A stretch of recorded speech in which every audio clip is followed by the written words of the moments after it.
السلام عليكم ورحمة الله وبركاته. بسم الله الرحمن الرحيم. الحمد لله الذي هدانا لهذا وما كنا لنهتدي لولا أن هدانا الله، حمدا كثيرا طيبا مباركا فيه. الحمد لله عدد خلقه ورضا نفسه وزنة عرشه ومداد كلماته. اللهم صل وسلم وبارك على عبدك ونورك إمام المتقين سيد المرسلين سندنا شفيعنا مولانا محمد النبي الأمي الأمين، وعلى آله وأصحابه وأنصاره وأتباعه أجمعين. لا أسألكم عليه أجرا، إن أجري إلا على رب العالمين. اللهم وفقني لبيان ما يحتاج الحاضرون إليه وما يصلح أحوالهم. إلهي أنت مقصودنا ورضاك مطلوبنا، فأعطنا كلنا محبتك ومعرفتك. بيك الله تبارك وتعالى هما نذن طاعات إبادة لنذي salih amallarınızı öz hakkınızda, içeriğinizin hakkında, beyleki mümin Müslüman doğulluğunuzun hakkında ediyen hayır dualarınızı ve tamam ihsanat kavlukluğunuzu lütfu keremi bile kabul edip de dinini, dünyanı, ahiretini azat bolsun inşallah. Huday Teala vatanımız emniyet bolup ulamalarımız ve milletimizin ağzı birliğinden, mehabbetten, din dünyamız, mescid medresemiz yürüyüp durmaktan pek Allah ayırmasın inşallah.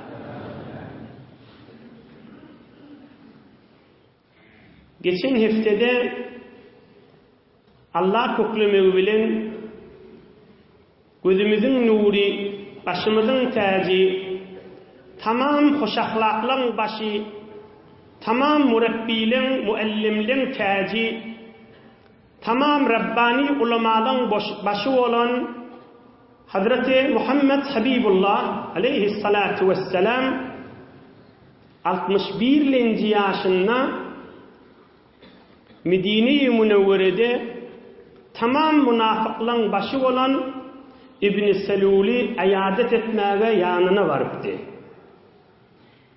Münafıkların başı olan bin Ubey ibn Selul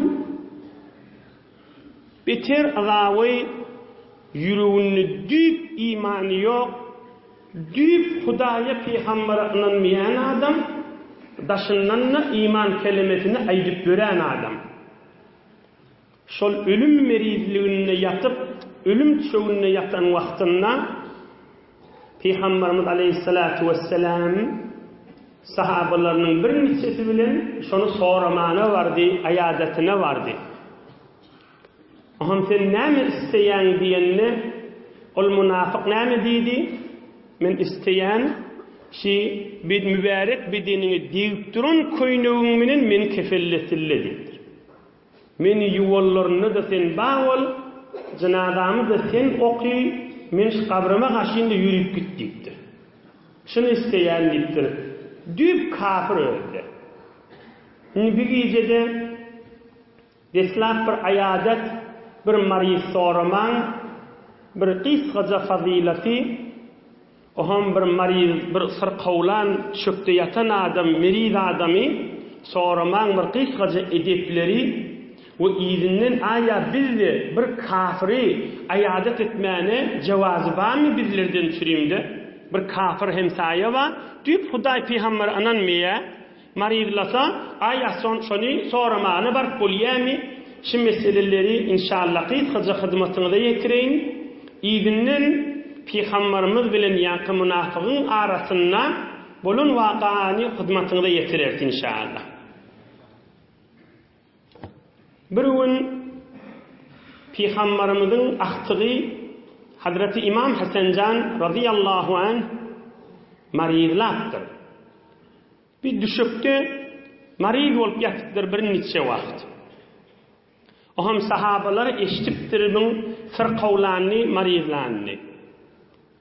Oham sahabalar biri muny soramana aýadatine bardyr. Şo wagtda İmam Hasanjanyň dädesi kim? Hazreti Emirul Müminin Ali Murtaza radıyallahu anh.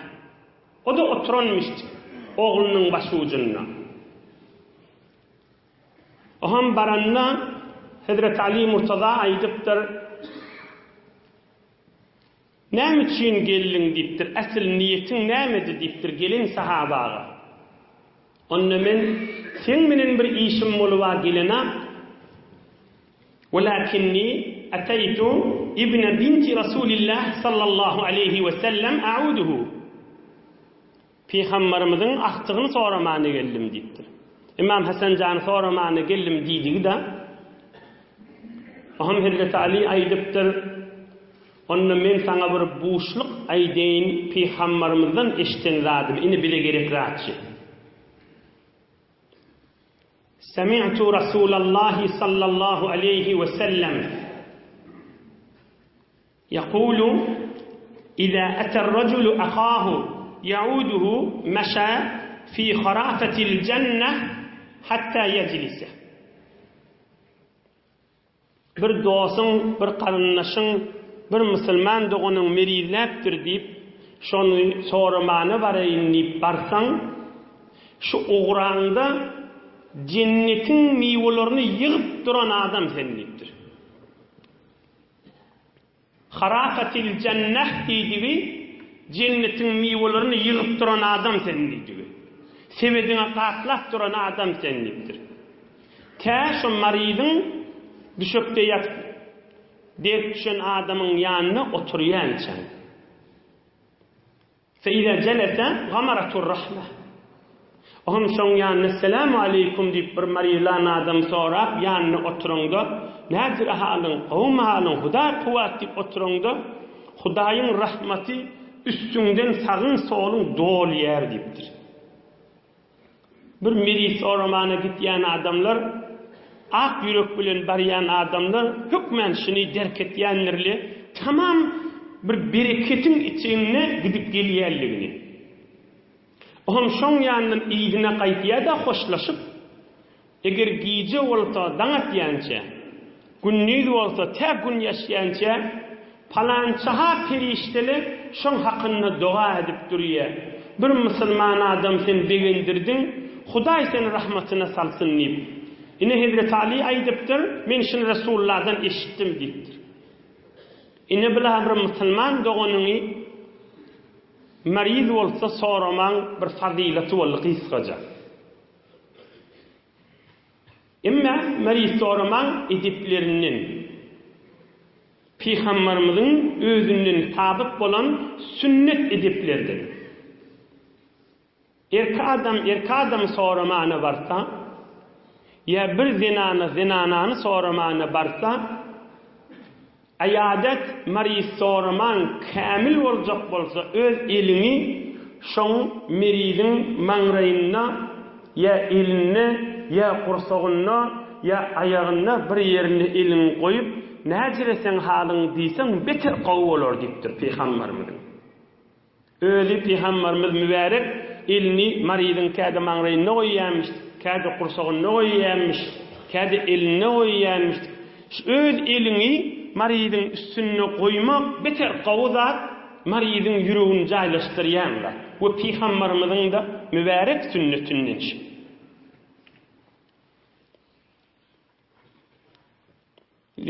Zinana soramany barsa, erkadam soramany barsa. Qyssarak geçeyin. Yeni bir edebinden كان النبي صلى الله عليه وسلم إذا دخل على مريض يعوده قال له لا بأس طهور إن شاء الله تعالى. Bistislaqı edip barındı bir elini şoň meridin bir çemarap zerer bolmajak bolsa, maqdur bolsa, işkali ýok bolsa, tarafy bir agram salmajak bolsa, elin bir ýerine goýsaň beter gowy boldy islaqı edip. İkincisi, Peygamberimiz köplerçe meriz soramany baranda diýänmiş, gaýrat görme, seni günäden akça edendir diýänmiş. Musulman aýtmaly kefitdir. Taraf her kim bolsun, bir musulman bolandan soňra inşallah sen günäden akça bolansyň diýip şu kefit aýtmak Peygamberimiziň mübarek sünnetinden. Üçüncüsi, el-maridu yeştehi. Bir mariz soramany Peygamberimiz baranna köplerçe soraýanmış. Bir hewes etýän zadyň barmy diýänmiş. Ine şu sünnetlerden. Ozal şu mariz yer iýmel eliňe bir gap miwa ya ap miwa alanyňdan eger sorap bilseň öt içerisinden ya özünden şun gowurýan zady barmy ya doktorlar şuna falan zat ýokumly diýämi men şonu getirjek diýseň Muhammed Resulullah aleyhisselam'ın bir ak sünnetini bitiren adam da. Ak dirman yolunun biri şu biri. Bir gün sahabalar bilen bir mariz soramany barıpdyr. Oham aýdypdyr, "Ma teştehi?" Ýüregiň küýşeýän zady barmy diýipdir, iýmeden içmeden diýipdir. Şo wagtda Medine Münewwerede buğdayın çörüğü azmış şey olur. Arfan çörüğünü yiyenmiştir. Omul mariz aýdypdyr, "Eştehi hubze burrin." Bir buğdayın uňuna dilenen bir buğdayın çörüğü bolsa diýipdir. Bir tek şonu hewes etýänlikdir. Ýüregiň küýseýär şonu diýipdir.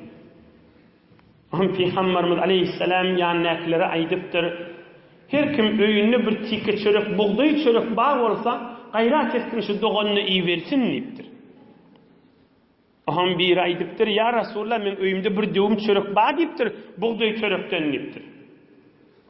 Onna şon gaýrat et iýber diýipdir." Aham aýdypdyr, "İza iştaha maridu ahadikum şeý'an falyut'imhu." Rawahu İbn Majah. Bir marizyňy bir zat istese men falan zat küýseýän niýse şonu beriň diýipdir. Şayet şoň ýüregine Hudaý gursagına goýýan bolsun ki şu zatda şu marizyň şafasy bar bolsun diýipdir. Elbetde doktora geňeşler şonu bakyp duran tebibine. Ýöne geňeşinde falan zat hewes etýän niýe, yo o zararlydyr diýse ol berip bermeliler. Ýöne işgali ýok diýip ol näme iştäs çekse alybermeliyse, marizyň özümen hewes etýän niýse şonu bermek gowda. Belkim şu hewes etýär Hudaý gursa onu goýýan bolsun, şonda şol adamyň şafasy bar bolsun diýipdir. Dördüncü edepden bestislaq eline goýmak ýa maňraýyna goýmak. İkincisi inşallah akça bolan nursyň diýmek günäden. Üçüncü sünnet bir hewes etýän zadyň bolsa aýt çekinme diýmeli, çynyň menen aýtmaly. Aham aýtsa, "Ha bilen men elimden geljek, ya elimden geljek" diýip dogurja aýdamaly. Dördüncüsi An Umar el-Faruq radıyallahu anh قال لي النبي المصطفى صلى الله عليه وسلم إذا دخلت على مريض فمره أن يدعو لك فإن دعاءه كدعاء الملائكة. رواه ابن ماجه والبيهقي في شعب الإيمان. Hazreti Ömer aýdypdyr, Peygamberimiz maňa aýtdy, bir mariz soramany barsaň, şoň haýır dugasyny al diýipdir. Men hakkımda da bir dua ediyor diýmek bu da gowul atmışdykda. Şoň mariz adam ol günäden akça bolan adamdyr. Ol jany bilen saňa dua etse, aýny perişte dua eden ýalydyr diýipdir. Ine Peygamberimiziň aýdanda. Bir perişte dua eden ýaly bolar sen hakkynda diýipdir. 15 birin soramany baranda bir men hakymda dogada bollymek bir de bir gowzatlardan belki Peygamberimizin bir yeňil buyruklarının biri. 5-nji edebinin yeňiljek oturup turmaly. Bardyň dämi? Ýanky salamlaşdyň, halyň gowmy diýdiň, Hudaý kuwat bersin, Hudaý yeňilessin, inşallah açylarsyň diýdiň, hewset ýandadyň bam diýdiň, 5 dagyga şu zamandan hesap etsen, ya boljak diýip, maňa ijazat berseň men turjak diýmän pikirine bolmaly. Ey jemaat, sünnet taşy. O kepçilik etjek bolup, gelýän adamlary örjek bolup, marydyň öýüni ödejek bolup, marydy kim gözleýär, kim gözlemeýär diýjek bolup, marydy ýük bolmak bir peýgamberiň sünnetiniň terki, bir näme günah käçilik. Bardyň wezifäň bitirdiň, turup gaýtmaň pikirine bolmaly. Bardyň soradyň, basymjak turmaly. 5 dagyga wasakat kanda. Magerinki bellice zat, sen bir marydyň dostumyşdyň, seni gördügiçe, sen gurrundeş bollugyňça, on derdi açylyp barýar. Eliňden tutup jan bir adat oturaga da diýse, munny belli, munny oturmaly ýa-da. Wagtyň bar bolsa. Ýöne ýanky biderek bir musulmançylykdan daşarrakly bar. Ýöne gelin adamdan kefneşjek, özüniň kefneşjek ýer bir karşylykdan ýanyna barmak dogry zat däl. Ona yük bolupdy, on meridiň rahat oturjagy turjagy we meridiň istinjaty we meridiň içerisi we zor adam gelip gidýärdi, her ýagdaýy bolsun. Musulmançylykda şoň halyny raýat edip, şoň halyny gözlemek Peygamberimiziň buýrugy sünnetide. Afdalul ayadat suratul qiyam. Maryz soranda basym turjak boldykdyr Peygamberimiz aýtdy. Yük bolma tarafa diýdi. Aham iki tane de edebinden büyük ulamalar aytıptırlar. Maryz adamın yanına narahat etýän gurrun aýtmalylar diýipdir. Falan ýerde falany bir zat bolupdyr, falan ýerde malyň näme bolupdyr, bir zarur gerekli aýtmasaň boljak däl, şol ýaşulyga ýa ulamalara geňeşip aýdanmasaň, ýöne ýanyny bir karşylykdan oturmalylar, narahat konende gurrun aýdyp, we ahyrkysda näme? Sen näme mulya saňa diýip kän soramallar diýipdirler. Din edebişi. Şaýat aýdyp bilmeýän ýerinde odurup bolsun. Şaýat näçär bolsun sen allamaly bolsun. Tabip bolmaňdan soňram, bir fiziki mahir bolmaňdan soňram, bakmany baran adam bolmaňdan soňram näme mulya saňa diýip bermeler, näme peýdasy bar aýdyp. Şaýat tarap utanýan bolsun, şaýat içip çekinýän bolsun. Ine din edepleri şi. Ýöne kepçilik edip, ya ýanyna pizişik geldi diými?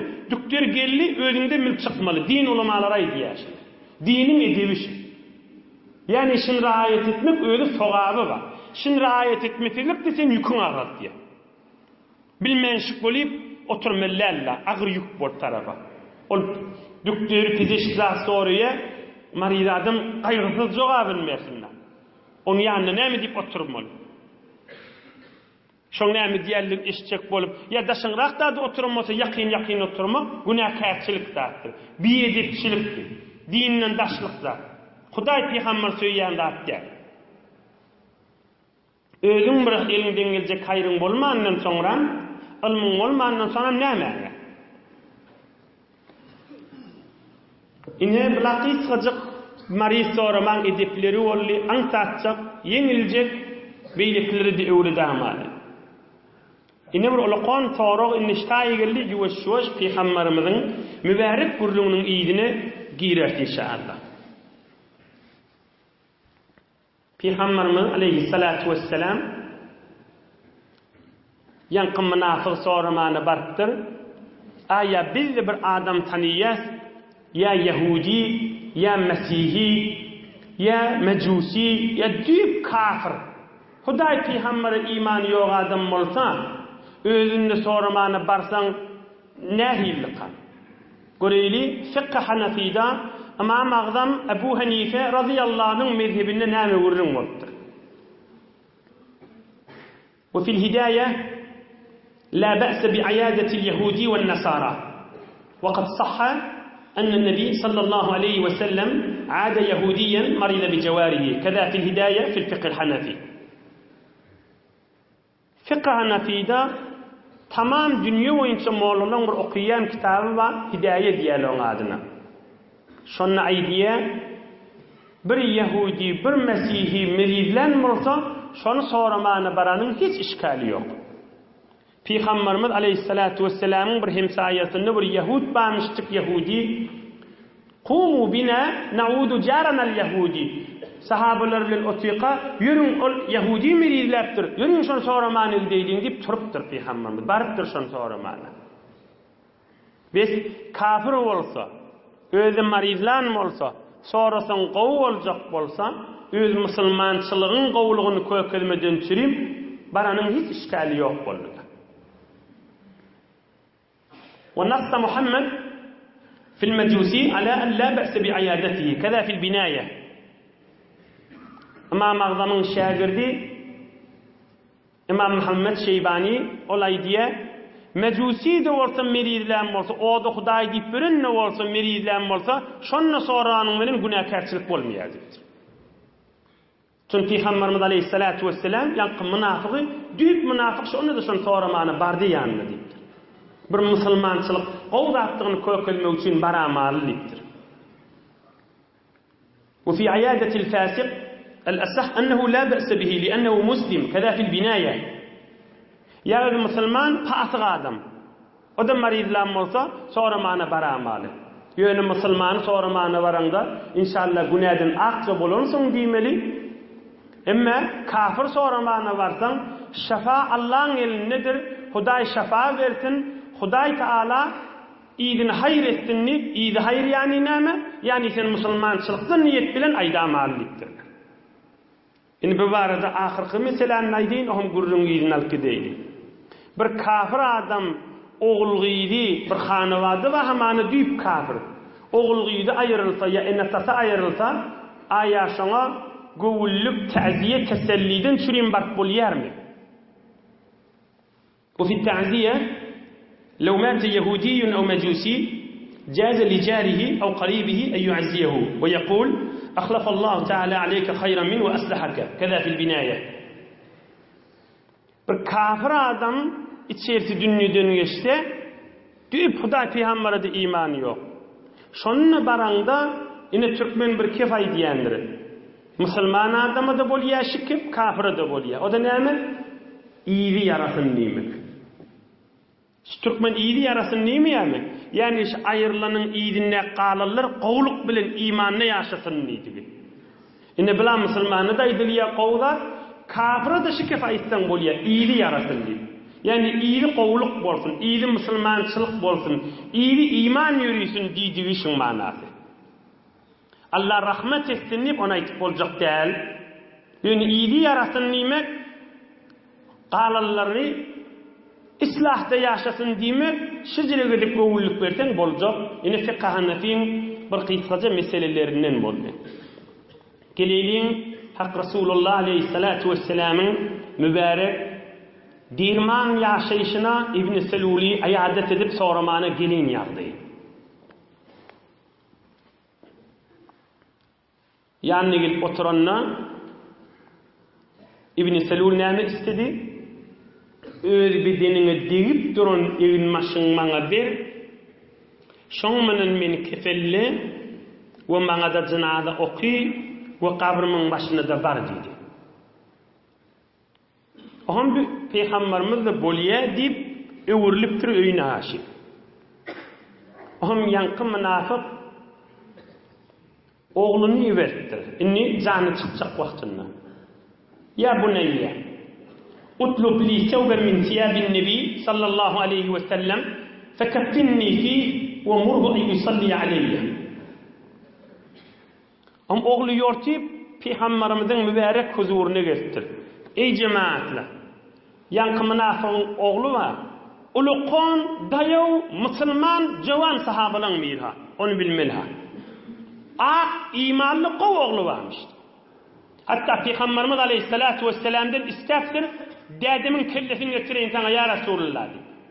İnimil Hazreti Aişaga zina bilen töhmet turanna özüm kellesini kesip getireyin de ya Resulullah diyen oğlu varmıştı. Hazreti Abdullah şon adı. Müslüman oğlu varmıştı. İmanlı oğlu varmıştı. O Müslüman oğluna aydıptır. Bar diptir Resulullah'dan köynüğünü allegel men kefilletilli. Sen ne var aysan men aytdım bolya dedi. Sen ne ayt berer diptir. Oham gelip yankı Müslüman oğlu Resulullah'ın mübarek huzuruna geliptir. Ya Resulullah diptir. Derdime özün kol tanıyan diptir.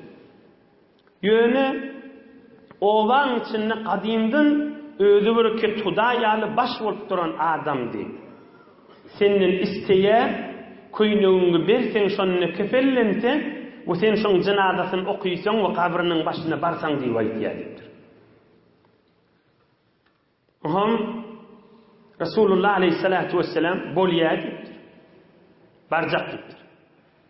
Evin başında berer, cenazasını okuyacak, kabrinin başına da barcaklıdır.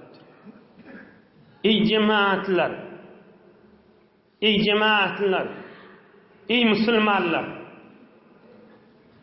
İbn Selul'un gurrunu ha, bir ömür Resulullah qıza veren adam ha. Geçen hefti gurrunu geçendir, hatta Peygamber'in izinden keplenine nauzubillah itti diyenmişti. Her neme diyenmişti. Semrittiniz de inni bir yarıya diyenmişti. Peygamberimizi iştiya haşa gurrundur. Ey cemaatler, şılın hakkında ayetler ken iğnigli ha odol. Ken Kur'an'ın ayetleri yenittir, şılı cehennemi deyip ha. Emma Peygamberimiz aleyhissalatu vesselam cenazasını okuyacak, belki yeni Huday günahlarını geçsin deyip. Ne deyip? Bir adamın sualları geliyor, necire oluyor şu deyip. Son hazır günüçili şılın cenazasını okuyma deyip ayet inmendir. Aytay deyin, şılın cenazasını okuyma deyip hazır sarih ayet inmendir. O zihninizde olsun, evde gurrunlar olacak. Fakame sallallahu aleyhi ve sellem li yusalli aleyh. İbn Selul yankı münafık ayrılıptır, ölüptür, helak boluptur. Peygamberimizin mübarek evin meşgulünü kefillendir. Peygamberimiz aleyhissalatu vesselam İbn Selul'un cenazası getirilenini mübarek Peygamberimiz aleyhissalatu vesselam turun cenazasını okuyalım, set tutun deyiptir. Düyüp kafir İbn Selul'la. Turuptur cenazasını okuyma ama. Fakame Ömerul Faruk radıyallahu anh ve akhada bi tevbi Resulillah sallallahu aleyhi ve sellem. Hazreti Ömer radıyallahu anh Resulullah'ın köynüğünden yarışıptır. Ya Resulallah, münafık yakatı verdi, şunu cenaze okuyacak mı deyiptir. Etusalli aleyh, şunu da cenaze okuyayım mı deyiptir. Ol falan gün sana şey demedi mi şu deyiptir. Falan gün sana şey demedi mi deyiptir. Falan gün Müslümanlara şey etmedi mi şu deyiptir. Falan vakit ayet inmişler hakkında. Ya Resulullah okuymasan qav olacak deyiptir. İne bir gurrun ma İbn Selul'un münafıktığına hiç kimin gurrunu yok. Tamam sahabalarda fikretmeyenmiş. Peygamberimiz şuna cenaze okuyor deyip. Tamam sahabaların fikri sormuştu. Ne deyip? Son bir ayet var Kur'an-ı Kerim'den. Euzu billahi mineşşeytanirracim. İstağfir lehum ev la testağfir lehum. İn testağfir lehum 70 merraten felen yagfirallahu lehum. Odul bu ayet inirli ha. Ey Muhammed Peygamber aleyhissalatu vesselam. Ayetin manası şu. Sen şılın hakkında dua etsen de, dua etmesen de, şılın hakkını 70 qaytar Hudaýdan dileseňde men şılın günäsin geçşik däl diýdi. Qaytay deyin, şol ol düşünmeli gördüm. Aýatyň manasy näme boldy? Ey Muhammed peýgamber, sen şulara dua etseňde etmeseňde 70 qaytar istigfar aýdyp, Hudaýaşyň günäsini geç, Hudaýaşyň günäsini geç, Hudaýaşyň günäsini geç diýseňde men şuň günäsini geçşik däl diýdi. Oňam Hazreti Ömer düşünjek bolup aýtypdy. O beýleki sahabalar da düşünür ýa-ni, ya Rasulullah şu ayet bar diýipdir. Onu da näme sen delille okuyjak bolýan bir düşünäsek şundydyr. Şu ýanky aýaty Hazreti Ömer Rasulullah okuyup beripdir. Ýanky aýaty sen dua etseň de etmeseň de 70 qaytar şuna toba dileseň de günäsin geçşikler diýilen aýet bar diýipdir. Ey cemaatlar, Serdar alem näme diýen bolsa gowy. Ey ilim zamanynda ýaşaýanlar. Ey her kim öz biliminden razylyk zamanynda ýaşaýan adamlar. Her kim öz hakynyň razylyk zamanynda ýaşaýan adamlar. Dürügöy reştelen, taýin reştelen küfelen zamanynda ýaşaýan adamlar. Cami şinasida, ravan şinasida, zemin şinasida, zis şinasida, tamam dürügöy ilmlaň düren zamanynda ýaşaýan adamlar. İntek bahane bilen dogun-dogundan galyp barýan zamanynda ýaşaýan adamlar. Resulullah aleyhissalatu vesselam näme diýen bolsa gowy? Tamam hoş ahlaklaryň başy, tamam murabbiyliň başy, tamam muallimliň başy, tamam Rabbani ulamalyň başy, tamam evliyalyň täji. Mehabbetini, rahmatyny, süýjüligini, geçirmiligini, Allah'a bendilikte, takvalykda tek bolan insan Muhammed Habibullah aleyhissalatu vesselam. Nämeden bolsa o Hazreti Ömer'e. Fetebesseme Resulullah sallallahu aleyhi ve sellem. Gülür yüzü bilen mılgıyıptır. Ahım aydıptır. Akhir anni ya Ömer. Anırrak çekilliptir. Okuyucaktı da azatınliptir. Akhir anni ya Ömer. Anırrak süç diptir. Okuyacak diptir. Emma yankı ayet diptir. İnni Resulullah diyor fiha. Hudaý Taala meni ihtiyarımda koydu. Cenazasını okuyma diye nak diptir. Peygamberimiz aydiye haşin. Okuyup vereyim teberrüken. Fe inni beyne khiyaratayn. Velev a'lem enni in zittu ala 70 gufira lehu lezittu. Hadisun sahih. Ey Ömer diptir. Allah bana aytti 70 qaytar şın günäsini dileseň de men günäsini geçşik däldi. Men 100 qaytar Allah'dan dilejek, Hudaý näme diye görjek diýipdir. 70'den kärräk dilajak diýipdir. Diýip Resulullah da bilen adamyň gurrun haş, icmaatla sahabasynyň birde haş. 70'den kärräk toba dilaryn şoň hakynda diýipdir. Hudaýdan günäsini geçdiýip dilagaryn diýipdir. Eger Hudaý Taala şun günäsini geçşik bolsa, rahmatyna salyp magfiratyna saljak bolsa, 80 qaytar, 90 qaytar, 100 qaytar şun hakynda estağfurullah etjek men diýipdir. Fasalla aleyh fi riwayatul Buhari, fasalla aleyh. Sahabalar sep tutun diýip Allahu ekber diýip cenazasyny okuymadypdyr. Ey cemaatlar, kaşki şu hürrünler ählilerin arasındadyk hiftidi bir qaytar agdalsady da. Ey kimin hürrün haşy? Bir ýaty bir nejis adam haşy, öwünäki süýnüp ýatan. Bir habisliň başy haşy ol adam. Kaş bir topur jowan oğlun qyrylan hapkalarynyň içinde, danışgalarynyň içinde aralarynda şijilik bir Resulullah aleyhissalatu vesselam'ın hoş ahlaklygynyň käde agdalyan bolsa. Erhiliyle arasında şu gurrunlar geçirilen olsa, inatan arasında, öz doğuncuğunun arasında, öz Müslüman doğunakın, kadi iştileyen olsa, okuyan olsa, ey Muhammed Peygamber'in ahlakını hemedi. Kaşkı bir sefer men kiplenni bir sefer adamlar var, fakat hadisi kipliye. Peygamber'in sözünden delil getirdiği vay diye. Kaş ahlakına da Peygamber'in izine düşseydi. Kılıksız bulmasaydı. Mehabbetini bil adam Resulullah aleyhissalatu vesselam bir münafık adama edip durun hoş ahlaklığını ödedi.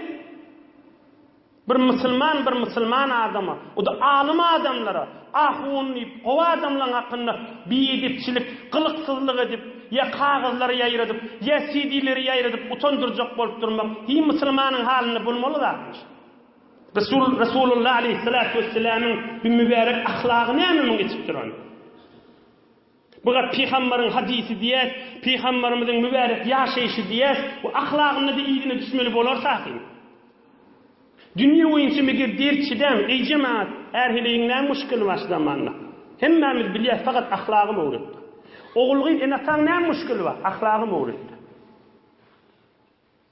Dünya var arada. Dünya orta düşende ne mi gerek? Ahlak gerek. Din adamları, ehli din, ulamaların arasında, sofran arasında, namaz okuyup birin adamların arasında, ne mi kimçilik başıma? Ahlak kimde? İnnemâ bu'istu liutemmime mekârimel ahlâk. Adamları kılıklı, hoş ahlak etmeden süreyim. Büyük Allah Teala min peygamber etti diye diye. Hak Resulullah aleyhissalatu vesselam. Kaşık sadece vururlar ki işler. Ama kâdeşin okuyan olsa da. Kâde iştileyen olsa da şu hoş ahlakları. Cenazasını okuyup bolanına Allah Teala ayet indirtir. İnne ayet indir, indemeylek cenaza okuyumeller deyip ayetini okuyup verin. Eûzu billahi mineşşeytanirracim. Ve la tusalli ala ahadin minhum mâte ebeden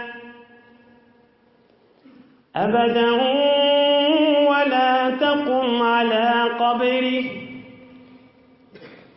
إنهم كفروا بالله ورسوله